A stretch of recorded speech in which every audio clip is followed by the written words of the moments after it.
Bir söz vardır. Peygamberimiz bir gün sahabalara dedi ki, təsəvvür edin ki, gəmidəsiz. Bir dəstə cəmiyyət, deyək ki, 20 nəfər, 30 nəfər gəmidə oturub. Gəminə gedirsiniz. Bu 30 nəfərin içində biri mıxla götürüb öz oturacağın yerini deşir. Bir nəfər bu 30 nəfərdən etiraz edir. Deyir ki, qardaş, buranı deşmə, buranın sən bizim üçün təhlükə var da, eləmə. Deyir ki, yox, bura mənimdir, bu yeri almışam. Yer mənimdir. Bəli, mənim oturacağım yerimdir. Sən kimsə mənim işimə müdaxilə olursan, ətrafda deyir ki, buna ki, sən niyə deyirsən, sənin nəyinə lazımdır, sən öz başına ağrıdırsan, öz yeridir, özü bilər öz yerinə. Zaman keçər, həmin o deşik olan yerdən su yavaş-yavaş gəmiyə dolar. Və gəmi batanda tək o deşən yox, tək etiraz edən yox, bütün insanlar hamısı batıb gedəcək. Ona görə bugün cəmiyyətdə dünya bir dənizdir. Biz də gəmidəyik. Yəni biz gərək dünyada istəyiriksə rahatlıq olsun, sülh olsun, əmniyyət olsun, gərək sülhün tərəfində olaq. Bəli, Əmniyyətin tərəfində olaq, ailələr də həmçinin. Yəni bugün cəmiyyətin deyiriksə, sağlamlığını istəyiriksə, ailələrdən başlayır. Övladının xoşbəxt olmasını istəyən Bəli. ilk növbədə qonşusunun övladının da xoşbəxtliyini arzulamalıdır və buna şərait yaratmalıdır da. Bəli. Əgər qonşunun övladı narkoman olarsa, bunu çox demişik də bizdə. Bəli, bəli. Qonşunun övladı narkomandır, pis vərdişlərə qurşanıb, digər məsələlərlə məşğuldur. Sən deyirsən, əşin nəyimə lazım? Millət necə tahrac olur olsun, nə işin var? Nə işin var, bəli. Nəyimə lazım? Mənim oğlum sağlamdır, bax necə ağıllı uşaqdır, dərsini oxuyur, heç kimə qarışmır falan. Amma o qonşu belədirsə, sən ona sevinirsənsə, mənim oğlum yaxşıdır, Bəli, bu pisdir. O bir ömür əlhəmdülillah dediyinə görə peşman olan bir şəxs var idi. Bəli. Mövlana qəşəng qələmə çəkib. Sabah o sənin hardan bilirsən ki, indi insan da qonşudur da, bəlkə sənin övladın, sənin xəbərin olmadan da onunla dostluq elədi, yoldaşlıq elədi, sənin övladı da pis vərdişə aludə elədi. Onda nə edəcəksən? Ən azından övladı düşünürsənsə əgər, bunun da gedib orada nəsihət eləməlisən. İctimai qınaq. Bu olmalıdır. Bəli, mütləq deməlisən və yaxud da ki, müalicə lazımdırsa, apar, ev yox, cibindən pul xərclə imkanın varsa da, məsələn. Bəli. Apar onu bir reabilitasiya mərkəzində müalicəsini elə ki, sənin övladına yoluxmasın, onu da öz yanına aparmasın, öz yoluna çəkməsin. Bəli. Düzdür, ha. İndi o, belə deyək ki, məsələnin əsli belədir də, əsl xalis bəndə odur ki, övladını düşünməsin, elə o uşağı düşünsün, o qonşunun uşağını düşünsün. Bəli. Ay, mənim övladımı tutar, tutmaz, təmizdir falan da, o heç. Bəlkə birinin övladı yoxdur, başqasının övladını düşünməməlidir. Yəni, ən dərini budur, insanlıq budur. Bəli, insaniyyət. Humanizm deyiriksə, budur əslində. Elə din insaniyyəti bizə təbliğ edir. Bəli. Bir insaniyyət olmayanda, sən belə deyək də, bugün biz tarixə baxırıq, hətta bəzən də insanlar arasında belə sözlər var, baxırıq, görürük də namaz qılanları, misal üçün belə səslər, sözlər gəlir. Əslində biz tarixə baxanda Şimri görürük, məsəl üçün, İmam Hüseyin başını kəsən, bu kim idi? Tarixə baxırsan, bu adam 16 dəfə həccə getmişdi piyada. Yəni, belələri bugün, belə deyək də, dinimizə ləkə gətirən insanlardır. Yəni, amma biz bu prizmadan... Amma dünyanın dağdan tək namaz qılanlar deyil də. Bəli, amma biz gələ bu prizmadan yanaşmayaq. Sən yaxşı ol, sən yaxşı namaz qılan ol, sən bilirsən ki, bu adam namaz qılan, məsəl üçün, belə olmamalıdır. Sən yaxşı namaz qılan ol, ona nümunə ol. Ki, deyək, qardaş, bilirsən necə, namaz belə olmaz. Namaz qılan insan, Quran nə deyir? Namaz insan çirkinliklərdən qoruyur. Əgər namaz sən qorumursa çirkinliklərdə, qıldığın namaz hələ həqiqi namaz olmur. Bir dənə sonda bir məsələyə də istərdim toxunasınız ki, yəni bu ailə, izdivac məsələsi, ailə dəyərləri əsli bayaq toxundunuz siz ona, üstündə biraz qalmadınız ki, ailə elə bir dəyərlərə malikdir ki, elə bir məktəbdir ki, özəydən, əvvəlki günlərdən onu möhkəmləndirmək lazımdır. Onun da birinci mərhələsi kəbinlə gəlir. Çünki adiləşdiriblər də sadəcə sıradan ailəni, evliliyi bitən sadəcə gəlin, gedək yaşayaq filan və s. Amma kəbinə ehtiyac yoxdur filan da bu cürdə dilə gətirirlər də, nə ehtiyac var filan, hər şey, ona nə ehtiyac var, buna nə ehtiyac var filan. Amma burada nə qədər bu önəmli rol alır, ümumiyyətlə kəbin nə qədər vacib bir məsələdir ki, Allah da bizdən bunu istəyir, dinimiz də bundan bizdən bunu istəyir. Bu olmadısa məlum da zina hökmü var burada və s. Bəli, hər hansı bir məsələdə ki biz yox deməklə biz o məsələnin belə deyim başında duran mövzunu yoxluğa aparırıq. Məsələn bu gün deyənlər nə deyirlər? Məsələn demirlər kəbin yoxdur, filan şey deyirlər ki İslamda kəbin yoxdur. Yəni din adı altında bunu danışırlarsa, yəni İslamda bu yoxdur. Axırda gəlib o həmin adam deyəcək ki, biz nə var? İslam yoxdur. İnsanları dinsiz etmək istəyirlər. Baxın, Quran-ı Kərimə əgər biz müraciət eləsə, elə onlar da Qurandan danışırlar, amma Quranın tərcüməsi ilə danışırlar. Quranın tərcüməsi də elə həmin suala cavab verir, amma biz təfsirə də baxmalıyıq axı. Məntiqlə baxma, İslam təfəkkür dinidir axı. Quran-ı Kərimin Ən-Nisa surəsinin 23-cü ayəsində Allah orada bir neçə dəstə qadınları məhrəm bilir insana. Deyir ki, bu sizə haramdır, bunlarla evlənə bilməzsiniz. Məsələn, ana, bacı, xala, bibi və s. Bunlar deyir ki, haramdır, evlənmək olmaz. Yaxşı, bunu başa düşdük. Və digər bir ayədə Allah Nur surəsi 31-ci ayədə deyir ki, 30-31, məsələn, kişilərə də, xanımlara da deyir ki, gözlərinizi bağlayın, naməhrəmə baxmayın. Yaxşı, sual yaranır. Məhrəmlə evlənmək olmaz.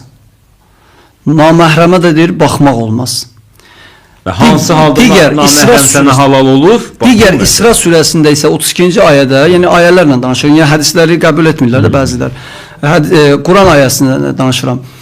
İsra 32-ci ayədə deyir ki: "Və la təqrabu zina innehu kana fahişatan və sabila."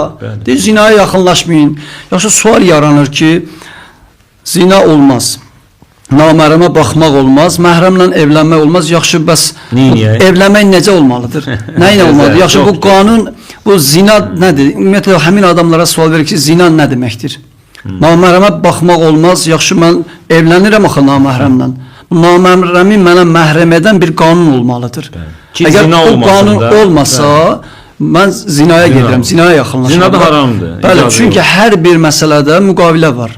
Dinimizdə də kəbin, indi biz kəbin deyirik, əslində ərəb dilində ona kəbin demirik. Yəni din xadimləri ki, kəbin oxuyanda deyirlər, biz indi belə deyək də, indi məişət üslubda belə danışaq da, yəni kəbin ona deyil. Əslində o nikah sayılır. Yəni kəbin, təbii din xadimləri ki, bunu oxuyurlar, əqdi ona ən-nikahu deyirlər. Ən-nikah. Ən-nikah, yəni burada kəbin adı gəlmir. Ən-nikahu sünnəti. Sünnəti. Fəmən rəqibə ən sünnəti fəleysə minni. Deyir ki, bu evlənmə mənim sünnəmdir. Hər kim bundan uzaqlasa, o məndən deyil, müsəlman sayılmır. Yaxşı, Peyğəmbərin bu sözünü də götürək, bu ayələri də götürək. Yaxşı, bu necə, evlənmə necə olmalıdır? Naməhrəmlə evlənsən, bu zinadır.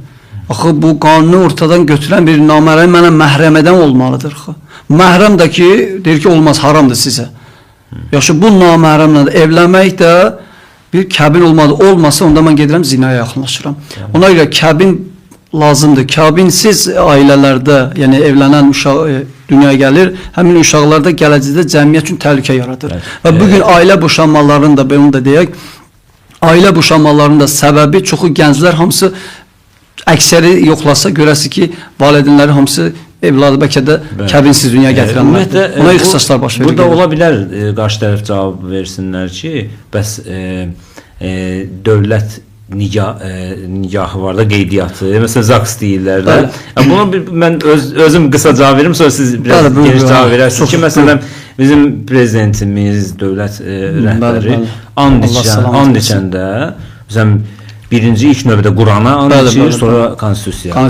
Doğru mu? Bəli. Bu dövlətin kitabıdır, belə deyək. Bu da Allahın kitabıdır. İkisi də müqəddəsdir. Bəli, ikisi bizimki müqəddəsdir. And yerimizdir, belə deyək. İndi bu ZAKS da bizə lazımdır, vacibdir də, dövlətin qanunudur, söz yox ki.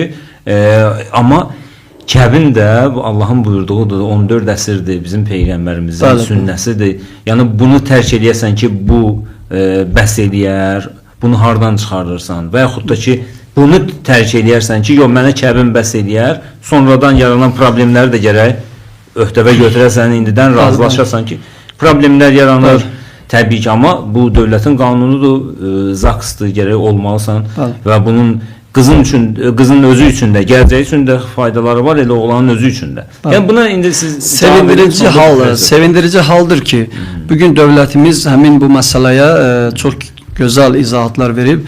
Məsələn, bugün kəbindən öncə din xadimlərə tapşırıq veriblər ki, rəsmi nikah olsun, sonra kəbin. Bu əslində məsəl üçün biz din xadimlər dövləti alqışlayırıq bu məsələdə. Nəyə görə? Rəsmi nikah, belə deyək, o zaks deyilən məsələ. Bunu çoxları etmirdi. Hamısı kəbinə gedirlər. Kəbinlə evlənirdilər. Məsələn 10-15 il, 20 il ailə qurub kəbinlə. Amma rəsmi nikah yoxdur. Sabah Allah eləməsin. Yəni bu ailədə ixtişaş başlananda, ailə boşamaya gələndə, məhkəməyə müraciət edəndə qız tərəfi özünü müdafiə edə bilmirdi. Dövlət də məhkəməsi də deyir ki, hanı rəsmi nikah? Çünki kəbinlə məhkəmə ilə bir qanun, çünki kəbin dövlət qanunu deyil. Bu dini şəriətin bir belə deyək əqd müqaviləsidir. Amma dövlətin belə deyək bu müqavilə isə dövlətindir ki, sabah o əmlak payı məsələsində, çoxlu evladların məsələn tanınma məsələsində o rəsmi nikah orada zəruriyyət yaradır ki, bu olmalıdır. Hər ikisi olmalıdır. Belə deyək. Yəni mən çox istəyirəm də bu mənə bəs ancaq su içirəm. Belə deyək, əgər mən Azərbaycan dövlətinin vətəndaşıyamsa, həmin o rəsmi nikaha mən imza atmalıyam. Bəli. Və dini belə deyək, inanca sahib, dini məktəb baxımında İslam məktəbinin mən ardıcılıyamsa, müsəlman özümə deyirəmsə kəbinləmə. Əgər sən kəbin etmək istəmirsənsə, onda bir dəfəli de ki, mən İslam deyiləm, mən müsəlman deyiləm.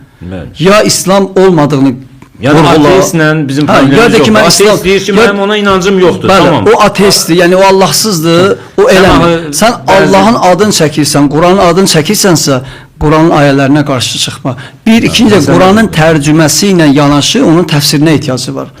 Bəli, çünki Quran deyir ki, Peyğəmbər sizə nəyi deyirsə, nəyə əmr edirsə, onu götürün və sizi nədən çəkindirirsə çəkinin. Əgər Peyğəmbər mənə deyirsə kəbin məsələsini, mən niyə də buna qarşı olmalıyam? Əgər hər şey Quranla ölçülürsə, onda Qurandan çox şeylər var ki, biz icra edilir. Həmin adam namaz qılırsa, əgər namazda Quran deyir ki, namaz qılın, amma demir neçə rükət, hansı namaz, onu demir. Məsələn, niyə namaz qılır? Ya namaz qılmır, ola bilsin namaz qılmır. Rükətlərlə getmir. O təfsiri də qəbul etməyən, o desə ki, təfsiri mən qəbul etmirəm, onda bəs özü cəmaata deyir, filan şey belədir, belə. Bu da təfsirdir də. Təfsirdir. Bəzən görsə hədisi qəbul edir. O hansı məsələ lazım olanda müraciət edir hədisi. Hansı məsələ ona belə deyək ki, lazım olmayanda götürür Quranda, mən Quranla gedirəm. Bu düzgün deyil. Şahin müəllim, çox minnətdaram sizə. Həm dəvətimizi qəbul etmişsiniz, uzaq gəlmişsiniz. Allah razı olsun. Həm də faydalı bir proqrama. Yəni bu mövzu belə deyək də, bu mövzu ətrafında çox danışmaq olar, çoxlu müzakirələr etmək vacib məsələdir. Yəni çox müzakirə etmək olar bu mövzu ətrafında. Yəni bu bir saatlıq mövzu deyil. Bunun haqqında biz nə qədər danışsaq, vaxt bitər. Belə deyək, o mövzu bitməz. Yəni minnətdaram sizə. Ailə də elə zəruri mövzudur. Bəli. Allah razı olsun sizdən. Çox sağ olun. Allah sizlərdə var, minnətdaram. Sağ olun. Əziz və möhtərəm izləyicilər, növbəti proqramda görüşəndə də sizdən ayrılırıq. Proqramı çalışın, bəyənin və dostlarınızla paylaşın ki, insanlar var, izləsinlər. Ola bilər ki, bir tövsiyə xarakterli olsun, qulaqlarına dəysin kimlərinsə və hansısa bir ailə əgər boşanma təhlükəsi ilə üzbəyizdirlərsə, onlar bu işdən çəkinə bilərlər. Allah kəlamları çox təsirlidir əlbəttə. Peyğəmbər kəlamları və ümumiyyətlə burada danışanlar Allah kəlamlarıdır, Quran ayələridir ki, əziz qonağımız sizə çatdırdı. Ola bilər biriləri eşitsin bunu və təsirli olsun və xoşbəxt olsunlar. Bu elə bizə bəsdir. Cəmiyyətimiz nə qədər xoşbəxt olsa, cəmiyyətdə bütün fərdlərimiz nə qədər xoşbəxt olsa, hər birimiz xoşbəxt ola bilərik. Allah səadətli günləri sizdən bizdən əsirgəməsin. Sağ olun.